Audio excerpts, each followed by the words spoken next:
Bonjour, dans cette vidéo, découvrez comment utiliser la nouvelle planche d'étiquette code barre, maintenant disponible avec l'application Innovipad. Dans le cadre de l'utilisation du pad, le pré-étiquetage réduit les délais de traitement des échantillons, tout en vous faisant gagner du temps, en favorisant la traçabilité, la sécurité et l'identivigilance. Votre laboratoire met à votre disposition des planches étiquettes code barre. Sur chaque planche se trouve une étiquette « Scannez-moi ». Scannez uniquement cette étiquette avec votre application Innovipad, lorsque vous êtes au chevet de votre patient. Elle est la seule valide pour l'identification de votre prélèvement au laboratoire. Collez ensuite cette étiquette sur l'ordonnance. Les autres étiquettes code barre sont uniquement destinées à être collées sur les tubes. Il ne faut donc pas les scanner. Attention, le scanner code barre du téléphone est très sensible. Lorsque celui-ci est activé, il faut donc prendre garde à ne pas survoler d'autres codes barres. En passant aléatoirement le téléphone sur la planche d'étiquette, un mauvais code barre peut être scanné. Le message d'erreur suivant apparaîtra sur votre écran. Le format du code barre n'est pas celui attendu, nouveau scan.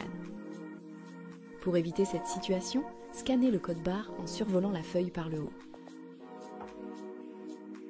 Pour les groupes sanguins et les RAI, cette étiquette sera à compléter de manière manuscrite et à coller sur les tubes. Un bandeau de couleur correspondant au tube utilisé et à l'ordre de prélèvement est imprimé sur chaque étiquette. Les étiquettes bactériaux seront à coller sur les prélèvements réalisés par les patients comme les urines ou les selles, ou pour tout autre prélèvement bactériologique réalisé par vos soins. Les étiquettes autres seront à coller sur les échantillons sanguins ou bactériologiques supplémentaires si besoin. Elles pourront également être utilisées pour identifier un document. En fonction de votre organisation, l'étiquette pad sera à coller sur le sachet ou le coffret afin que le laboratoire puisse le prendre en charge rapidement. Remettez la planche utilisée dans le sachet ou le coffret. Chaque jour, le laboratoire prend en charge un grand nombre de tubes. Il est donc primordial de les identifier correctement. À l'arrivée au laboratoire, les tubes identifiés sont scannés par nos automates. Ainsi, une étiquette mal positionnée ne sera pas scannée correctement et retardera la prise en charge du prélèvement. Pour mieux comprendre le positionnement des étiquettes, voici quelques exemples. L'étiquette ne doit pas être collée de travers. Elle ne doit pas être trop éloignée du bouchon. Elle doit être collée dans le bon sens. Voici un tube qui pourra être scanné correctement. Son étiquette est bien droite, collée proche du bouchon et présente la bande de couleur vers la droite par rapport au code barre. Passons maintenant à l'application Innovipad. Connectez-vous à votre application avec vos codes habituels.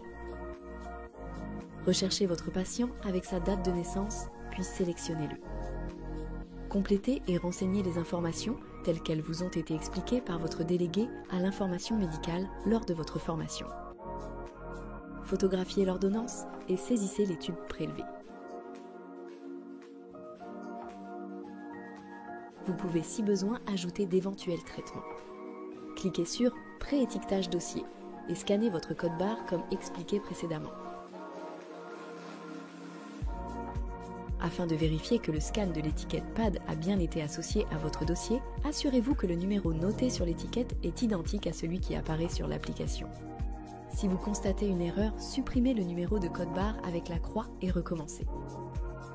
Voilà, votre dossier est prêt à être finalisé.